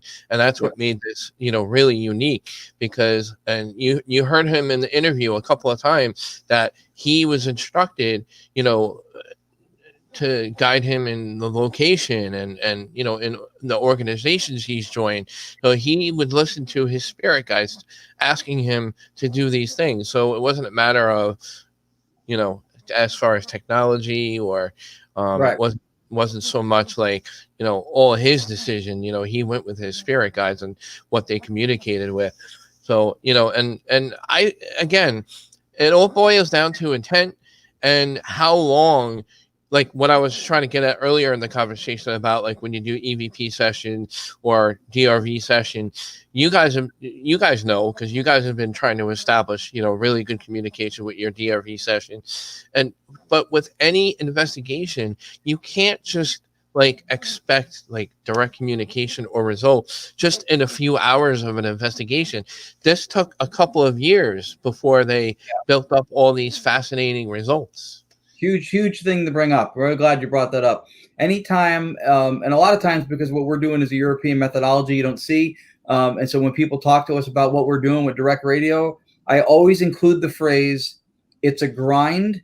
It's not the instant gratification you see if you're watching a show when you get to see the evidence and results in the course of 45 minutes, plus a few commercials for Tide detergent, Snickers bars, and some kind of a pill that has more side effects than it does cure things. It's a grind. We do it every week, at least once a week. They did 2 sittings a week for 5 years. We do 1, 2, 3 sittings a week doing direct radio every week to establish a connection bridge, to establish a pattern, a routine. If they're going to see a signal that we're putting out there, we're hoping that establishes some kind of an identifiable pattern on their side as well. It's one of the things that's so important about understanding what they did at Skull was this was not a sprint. This was a marathon. Right. It produced lasting and impressive results. And in fact, they did not document everything from the jump. Even when the SPR got involved, I know that they wanted to bring in cameras and IR, and that's when their spirit team, they had some of the guys, Mrs. Emily Bradshaw, Manu, and they advised them because of that energy, light as an energy, would be a detriment to what they were trying to do. So they didn't do it right away. Right. And eventually they were allowed to do that kind of stuff. But it's such a unique placeholder in the history of paranormal research and spiritualism and not spiritualism, but spiritual, research, investigating. The stuff that they were able to accomplish is just, it's staggering. Yeah, and I'm kind of jealous in a way because they get to, well, what they were able to do in a few years. Well, it took them a few years to do what they did, but again, just pointing out, we only get a few hours at a place we go to and rent out, or go to and visit for a day, and we only go there for a day. But in order to visit a place like time after time after time to do these experiments, it takes time and it takes well, it doesn't even happen right away. Like you were saying, you have to establish a communication. I love that you bring up these concepts, because that's another really clear distinction too. When you talk about a paranormal investigation, right? We're going to go investigate this castle or this manor or whatever it is, right? That's an investigation of a location. You're seeing what the place yields to you, what your Right. experience is. You might go get something, I might go get nothing. What Mm-hmm. they were doing was experimentation and documentation of the phenomena itself, of Yep. physical mediumship, psychical research, uh, the ability to have things like apports happen. They were touched, things materialized, things moved. They documented a lot of the phenomena for the purposes of research and documenting it. And like when we do DRV, that's what we do. Yeah. We take it out in the field, but that's a distinction too. When you investigate a location for what its story is or what's there to learn, it's part of documenting and experimenting with the phenomena. But what they did was purely about the pursuit for answers behind a lot of these things, including, like you said, physical mediumship. Right. Right. All right. Well, guys, I'm going to go ahead and, without further delaying the interview, because if you know the show, it's usually around an hour and a half. But obviously, with the pre-recorded interview and with my conversation here with Mr. Ron Yacovetti, could obviously go 5 hours, 6 hours, 7 hours. But we're going to probably go past a little bit of 2 hours, or maybe up to 2 hours tonight. But I'm going to go ahead without further delaying this interview and play the rest of the interview without any further interruptions. We could go ahead and finish up our conversation with everybody that's listening to the show. If there's any questions, guys, the chat room is going to keep going during the interview. Feel free to ask us anything, whether it be for me or Ron, anything about Mr. Robin Foy. I can always direct questions to him as well, because I'm connected with Mr. Robin Foy now. Thanks to Mr. Ron Yacovetti for that. And that's why he's here to help felicitate this interview.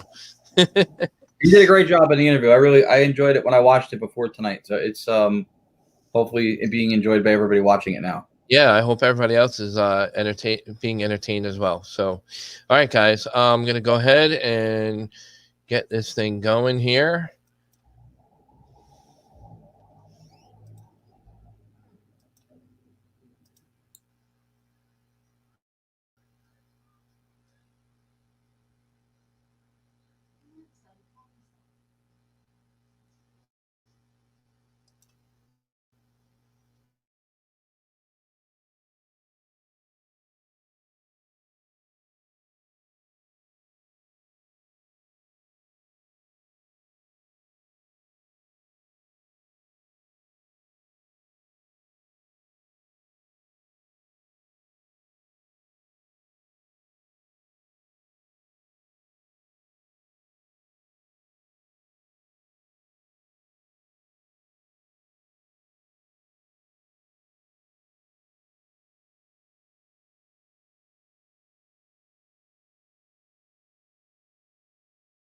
Advice, etc., members all over the world.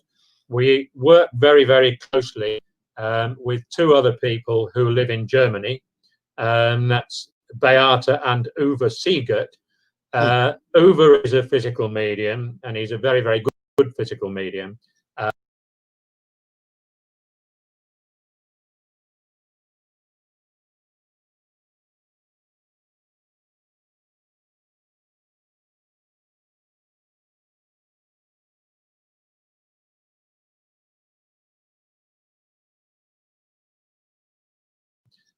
And they are also hoping to move to Spain next year. Right. So he will eventually be available at the centre when we get the centre for demonstrations of physical mediumship using energy. Right.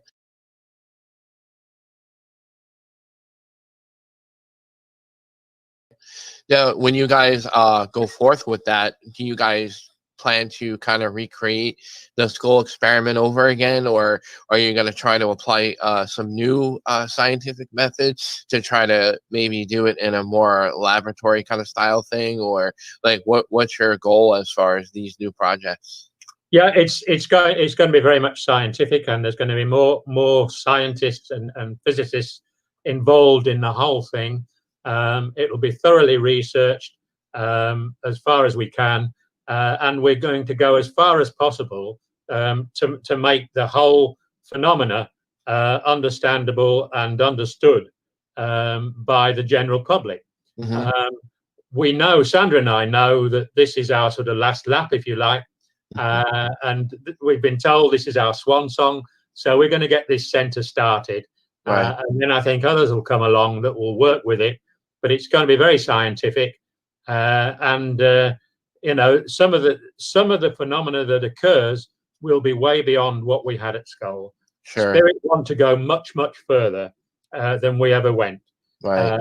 and I can tell you what their final aim is: that they will be able to appear to the public quite solid in lighted conditions to absolutely prove beyond any shadow of doubt their identity. Wow.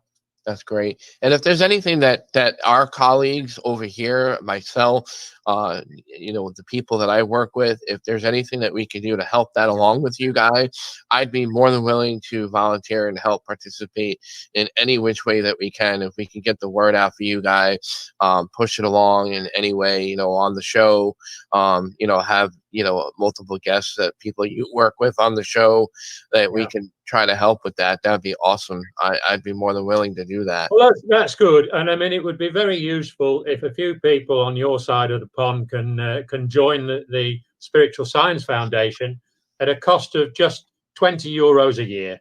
Yeah. And that's paid in through PayPal to email address Torcalero25. That's TORCALERO25 at yahoo.co.uk. And if they send their name with that, and we need their name, their email address, and whereabouts in the world they are, and we respond immediately with the membership details.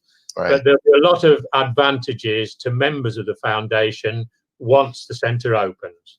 Yeah, and if you you know, want to share that with me on Messenger, you know, whatever information that you have, I'll pass it along on the Strange Oddities Podcast website. I'll put it on the Facebook page. I'll share that, you know, with everybody. That's great. Thanks. Yeah. Yes. Yeah. You said you were trying to raise funds and stuff. Is there any website or any information, a link that people can try to help, you know, pass along to try to, you know, the GoFundMe for what you're doing? Is there any? There is a GoFundMe site, but we have at the moment managed to get together €33,800. Oh, nice. And we need for the whole project to buy the property, which is 6 acres in size, Nice. and which actually is a very large sort of built property there. We need 250,000, and we already have nearly 34,000 there. So we're hoping that a large slice of the money we need will come from the Skull movie, which is currently in development and is going to be a big screen movie. We're hoping that will start shooting round about the sort of the end of next year. Nice. So we're hoping that a large slice will come out of that. Yeah, but sure. Each and every one of the people that join their membership fees of €20 a year, which is very, very small, goes into that fund. Yeah, sure. Now, for those who are trying to develop their physical mediumship, modern day paranormal field right now, what would be your advice to those who want to learn? What are some of the things you would tell people where to start? You know, what are some of the things that you would advise them on how to begin their development?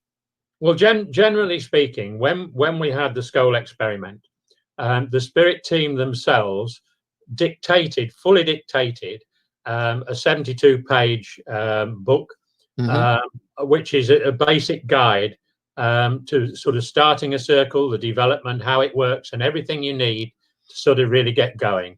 That costs just €10, and we can send the PDF of that to anyone that sort of donates €10 into the fund, and they'll have everything they need to know about starting and developing a physical circle using energy.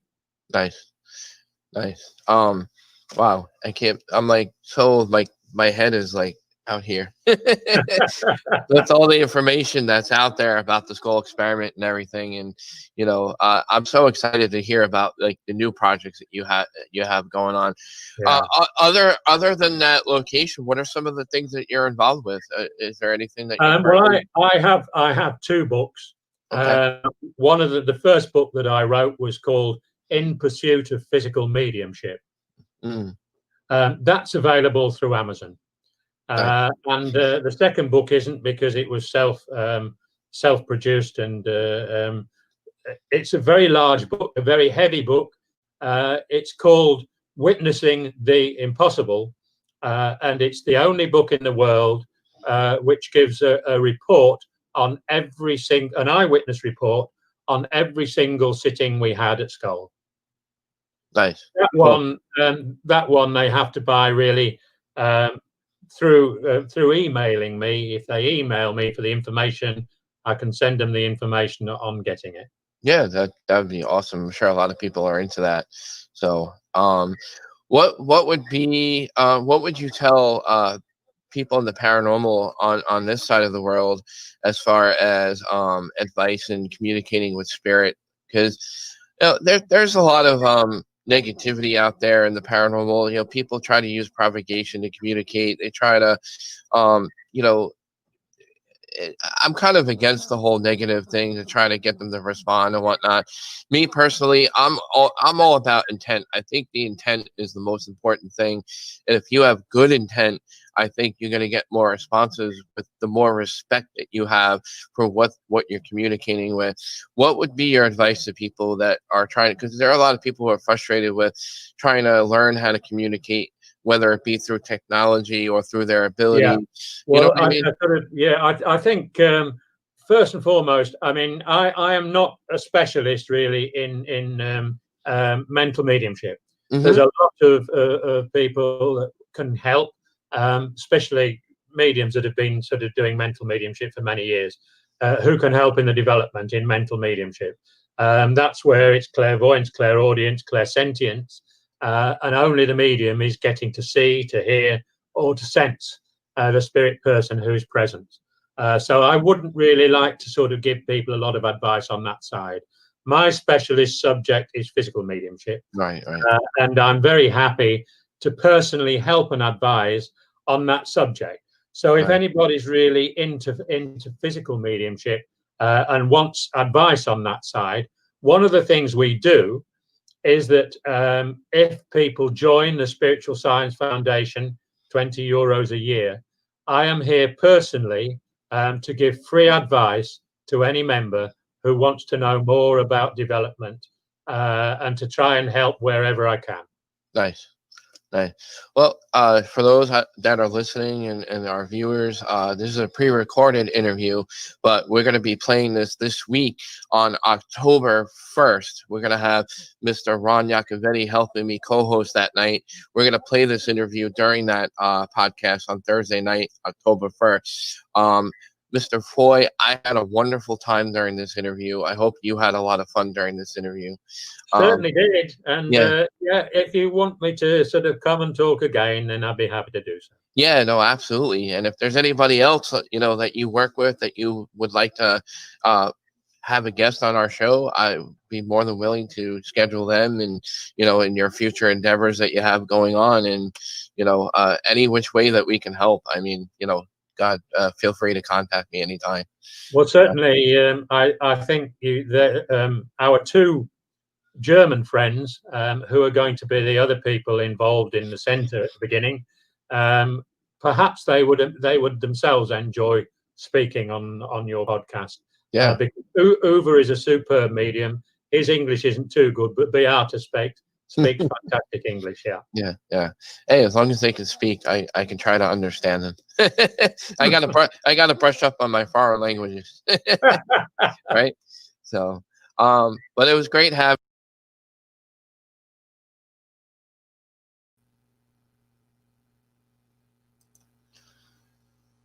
All right, guys, we're back live. Ron and I, that was the interview with Mr. Robin Foy, renowned medium, Mr. Robin Foy. I think a lot of you can understand now why I call most of my guests Mr. or Miss, but I really, respect what he does, and I think you got to say why I call him Mr. Robin Foy. Yeah, what a good guy. He makes the offer to teach. He makes the offer to be there if anybody needs help. He's trying to do a movement, and he's trying to get this facility funded and going to advance the field. I found it profound, and I found it important to be familiar with what they did once I learned about the skull experiment and what went into it and how it was done, because we all stand on the shoulders of those who came before us. And there are brilliant people who are doing this field justice and moving it forward. But you don't ever want to lose, the whole you don't know history, you have the tendency to possibly repeat it thing. In some instances, you want to repeat it because they did fantastic work. So hopefully, as much as the quality and the integrity of the research and evidence they got, hopefully this field on both sides of the pond also continues to produce people of that quality, people with that integrity that Robin Foy has, because I think that's where you get the unity amongst a lot of us. And like you said, you go to a location, investigate it. And Tony Rappin from Entity Voices has said this too, that sometimes the preponderance of evidence to prove something may come over a succession of experiments done at the same place, the same way, but by different people at different times. Maybe it's not just you, it's you and me and them. And so there's so much to learn from people who have put the time and the work in like this. Take that time and avail yourself to that education, because people like him are more than willing to share it. Yeah, absolutely. So, and if you want to learn physical mediumship, like Ron said, and what Mr. Foy said, he's willing to, give you advice and guide you personally. So if you get in touch with him, he sounds more than willing to, do more one-on-one rather than like a group setting or go to a class. And, sometimes you don't necessarily get what you're looking for in a class or when you want to learn certain things in those kind of settings. So a one-on-one with somebody like him, who's a very inspirational person, you may get a lot out of something like that. Yeah, one of the takeaways from not just from the interview, but from, if you're familiar with what he's done and what they've done at Skoll, is you really don't almost have a full comprehension of what's possible in this world outside of materialism until you see some of what they were able to do and document, and then you go, wow. It's like all of a sudden you feel like you're phoning it in, going, there's more I should be doing. I'm slacking. Yeah, he makes you definitely feel like you're behind things. Yeah, well, the best part about people who do that and people who are like him and that kind of work is that it really should be the double-edged sword of inspiration and humility. It makes you feel like, wow, I got a long way to go, and it makes you feel like, but I want to get there. Yeah, he's somebody that you can look up to. He's one of the good guys too. He's not like, by all means, he's not looking for fame or fortune. Very passionate about his mediumship and his abilities and what he passes on to other people. Like, you could just, feel the passion and the positive energy that he puts out there, like with this type of thing that he's involved with. So they knew when they published this stuff that they were going to be running through a categorical minefield of criticism, skepticism. They knew, but the goal was worth it. Yeah, and there's going to be a movie. I can't wait for the movie. I know, the Skoll Experiment movie, or were they going to call it the Skoll Experiment? I don't know, but can they use that? I don't know. I will be there to see that one. Yeah, I don't know who they're gonna get to play in it, but yeah, I can't wait. We have Joe C is in the chat. Want to say hello to Joe? What's up, Joe? Mr. Joe C. Yeah. He's fun to work with. Yeah, we're just trying to see if there were any questions, guys, before we close out the show. I'm gonna leave it go for another 10 minutes. Might as well leave it at 10 o'clock. So if you have any questions, feel free. We only got 10 minutes. Ron, what's coming up? Anything exciting you want to share with our listeners and viewers, or anything else with this interview that we shared with everybody? I would, you know what, for this particular thing, of course, Wednesday nights, Entity Voices Paranormal Evidence, we're on through StreamYard also, so you can see us on YouTube and on Facebook. I would strongly urge people to it, if you can share or make it available, the information to support the research center that Mr. Foy's trying to bring to fruition, to support what they're doing. We're going to, for sure, step up and become members of the organization. I know they wanted participation on our side of the pond and have people over here involved also. I'm all for it. The European methodologies and research in not just physical mediumship, but as you've heard me say a million times, direct radio and EVP and the Marcello Baccis and Klaus Schreibers, and it's you said the word, it's inspirational. You know, it gave me and Lourdes a different avenue to pursue research of specificity. And so I think really just the support for what they're doing, because they're continuing to do it. And that's the thing, is that what the Foys have done is not just a closed chapter. It's a continuing story. They're still working. They're still researching. You would call it the final lap, but the final lap is when you cross the finish line and have victory. So, and I think they're going to. Yeah, I want to share his website once again with everybody. Perfect. Here we go, guys. This is the website, Spiritual Science Foundation, and I would recommend once again the book In Pursuit of Physical Mediumship. You know, obviously there are different levels and different things and types of mediumship.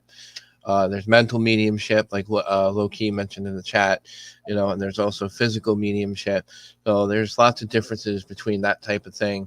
But go to their website, try to become a member if you can.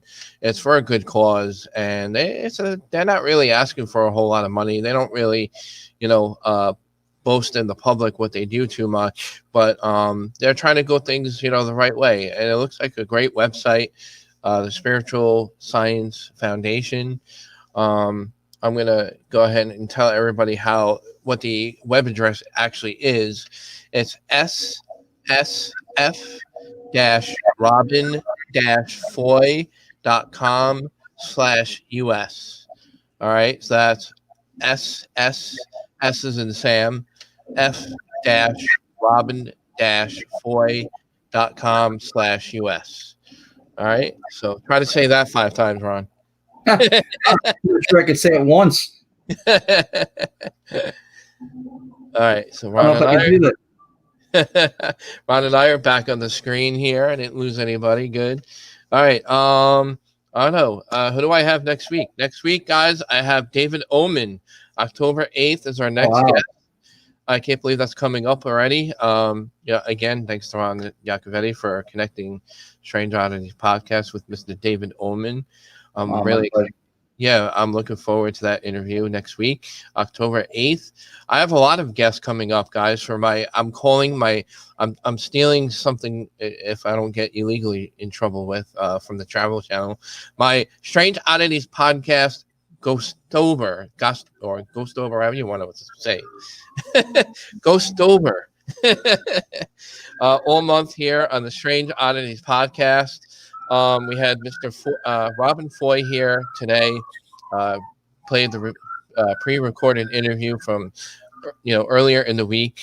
We had Ron Yacovetti tonight from Entity Voices. Guys, they play their podcast every Wednesday night. And who do I have coming up after that? I have renowned parapsychologist, Mr. Lloyd Auerbach, That's on right. October 15th. He'll be on the 15th. Guys, October 22nd, I have Mr. Bishop James Long, the exorcist. Mr. Bishop James Long is going to be on the Strange Oddities podcast. And I'm also excited to have early November, I'm going to have an actual witch on my podcast, like, a witch. We do supernatural things here also on the Strange Oddities podcast. She's also a psychic. Her name is Crystal Madison. She's a lovely lady. I've met her before doing events out here on the island. So I'm excited to have her on the podcast. I believe we're going to do the first week of November or something like that. But I'll let you guys know what's going on with that episode. We're going to get into some of the things she does. We're going to talk about modern day witches versus like the old times, and like the Salem witch trials and all that. I actually bought a book about the witch trials so I can brush up my history on witches. Witch history, Ron. Yeah. So last night on Entity Voices, we talked to Sam Baltrusis, who's from the New England, Boston area, who's very, he'd be a great guy to have on. He's very, very knowledgeable about the area and the witch trials. He's got lineage in his family that goes back to it.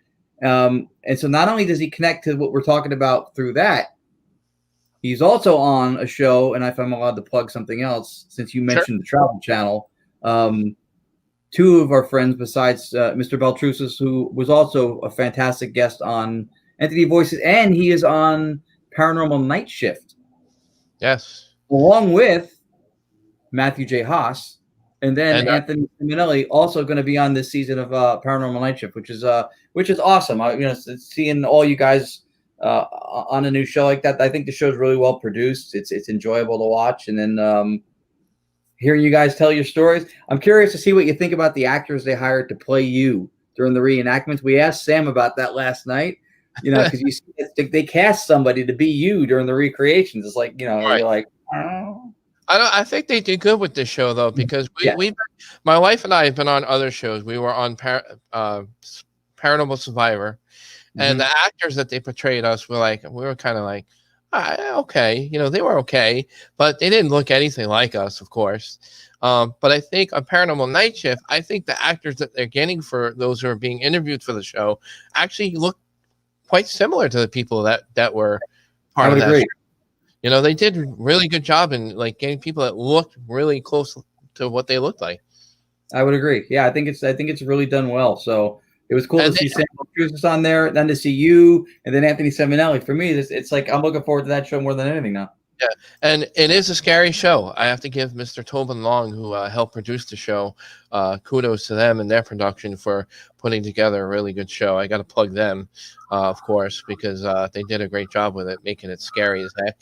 Of course. And Anthony Simonelli is episode number 8, I think. I think I'm the last episode, actually. I think I'm episode number 10.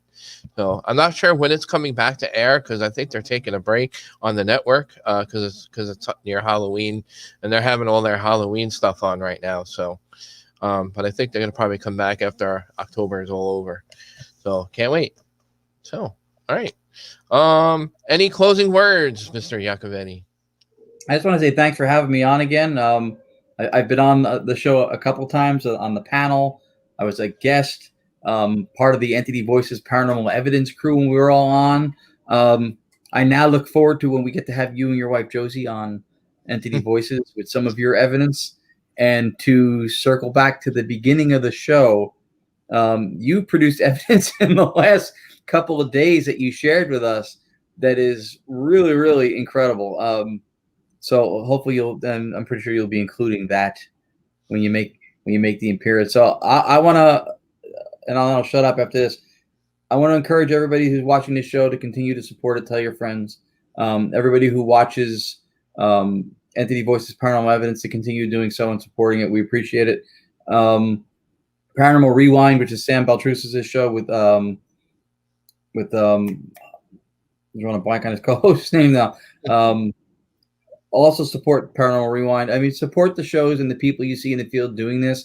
They're providing entertainment at a really important time when a lot of people are still choosing to stay home even if they don't have to. So that's it. I just want to say to continue to look for opportunities to shine the spotlight on other people, and when your time comes, it'll hit you too. But look for those opportunities, because there's a lot of really great people doing what we do. Yeah, I just my advice to everybody is just do what you love to do, have fun with it. Don't worry about everybody else. Just as long as you're happy with it, with you, and you're doing it because you love to do it. That's all that matters, and that's all that should matter to you. Just keep doing that.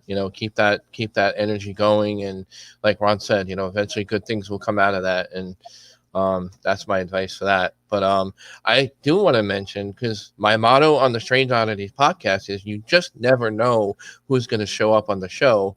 I'm not going to mention who, but I do have a big surprise at the end of October that's going to be on the Strange Oddities podcast, and you don't want to miss it when I make that announcement, because it's a very, very big guest that I'm going to have at the end of October.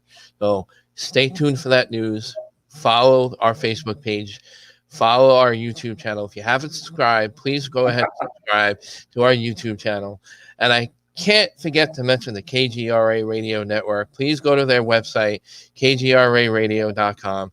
Guys, all those who listen to tonight's show, that watch the show tonight or watch it later on, thank you for your comments. Thanks for participating in the chat. It's always a pleasure to talk with all you guys. You guys make it, without you guys, there is no podcast. So I'm just, without an audience, there is no show. So I want to appreciate that from you guys. Ron, thank you for being again for a really good guest, and thanks for facilitating. That's a tough word to say. Facilitating the interview with me, and it was a lot of fun to play that for everybody. I hope everybody enjoyed the interview. Yeah, I appreciate it, and thanks also again to Mr. Robin Foy for taking the time out to do it. He was very gracious, very informative, entertaining. And already offered to come back and talk more. And I would encourage a second episode with him if and when you can. Yeah, absolutely. So, and everybody that's guest on my show is always welcome again in the future, of course. And if you want to be a guest, email me, strangeodditiespodcast@gmail.com. Guys, you want to be a guest? I welcome anybody. Just shoot me up an email. We do have a website, strangeodditiespodcast.wordpress.com. I'm going to go ahead and say goodnight to everybody, and hope you guys had a lot of fun tonight. I know I did. So, Yep. All right. Going to go ahead and play our exit video here on, and have a great night, everyone. Thank you for tuning in and listening to the Strange Oddities Podcast. You can listen to the rebroadcast on the KGRA Radio. Check out kgraradio.com for the rebroadcast at 2 a.m. Eastern Time, 11 p.m. Pacific Time. You can catch the Strange Oddities Podcast live every week at 8 p.m. Eastern Time, 5 p.m. Pacific Time. Please follow our YouTube channel for our live weekly show at 8 p.m. If you like the show, please give us feedback. Email us at strangeodditiespodcast@gmail.com. You can also visit our website, strangeodditiespodcast.wordpress.com. Tune in every week, 8 p.m. Eastern Time on the YouTube channel. You can also look us up on Facebook. We have a Facebook page where all the news and information about upcoming guests and anything Strange Oddities Podcast is doing.